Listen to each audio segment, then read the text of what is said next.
মহাশিবরাত্রি ব্রত পালন করবেন, কেবলমাত্র শিবের মাথায় জল ঢাললেই চলবে না, মানতে হবে একগুচ্ছ নিয়ম।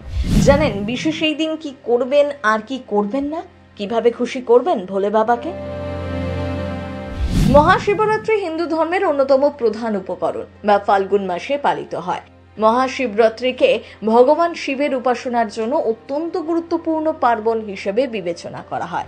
প্রতি বছর ফাল্গুন মাসের কৃষ্ণপক্ষের চতুর্দশ তিথিতে এই উৎসব পালিত হয়। চতুর্দশী তিথি ভগবান শিবের উদ্দেশ্যে নিবেদিত এবং এই দিনে ভগবান শিবের রুদ্রাভিষেক করা হয়।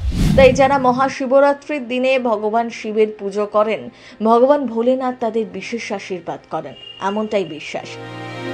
চলতি বছর ফেব্রুয়ারি মাসের ২৬ তারিখ অর্থাৎ বুধবার মহা ধুমধামে পালিত হতে চলেছে শিবরাত্রি। আপনি কি করেন এই ব্রত?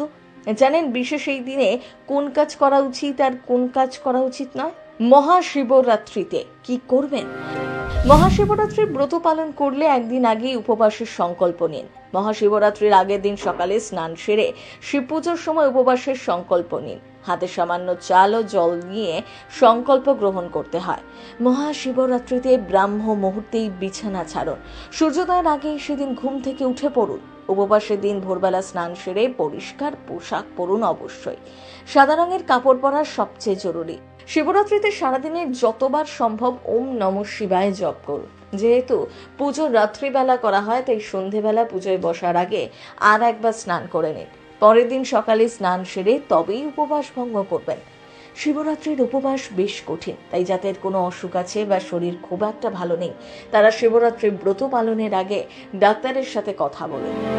শিবলিঙ্গে দুধ, ধূত্র ফুল, বেলপাতা, চন্দন লেপা, দই, মধু, ঘি ও চিনি নিবেদন করুন। দৃক পঞ্জিকা অনুসারে পরের দিন সূর্যোদয়ের পরে এবং চতুর্দশী তিথি অবসানের মাঝামাঝি কোনো একটা সময় উপবাস ভঙ্গ করতে পারেন। আচ্ছা, মহাশিবরাত্রিতে কি করবেন না জানেন? আপনি যদি উপবাস না রাখেন তাহলে চাল, গম বা ডাল জাতীয় কোনো খাবার এদিন খাবেন না। আমিষ খাবার মহাশিবরাত্রিতে ভুলেও খাবেন না। পেঁয়াজ রসুন থেকেও এদিন দূরে থাকুন। নারকেলের জল নিবেদন করবেন না। আচ্ছা, এই দিন ভোলে বাবাকে কি কি নিবেদন করবেন না সেটাও জেনে নিন একবার। তুলসী পাতা। জানেন হিন্দু ধর্মে তুলসী পাতার এক আলাদাই গুরুত্ব, কিন্তু মহাদেবের ক্ষেত্রে ব্যাপারটা আলাদা। মহাশিবরাত্রিতে ভুল করেও শিবলিঙ্গে তুলসী পাতা দেবেন না। শিবলিঙ্গে নারকেল বা নারকেলের জল দেবেন না। ভুলেও এদিন মহাদেবকে দেবেন না ভাঙা চাল। যে কোনো শুভ কাজে হলুদের ব্যবহার করা হয়, কিন্তু মহাশিবরাত্রির দিন শিবলিঙ্গে হলুদ নৈব চ। প্রথম বাংলা ব্যুরো।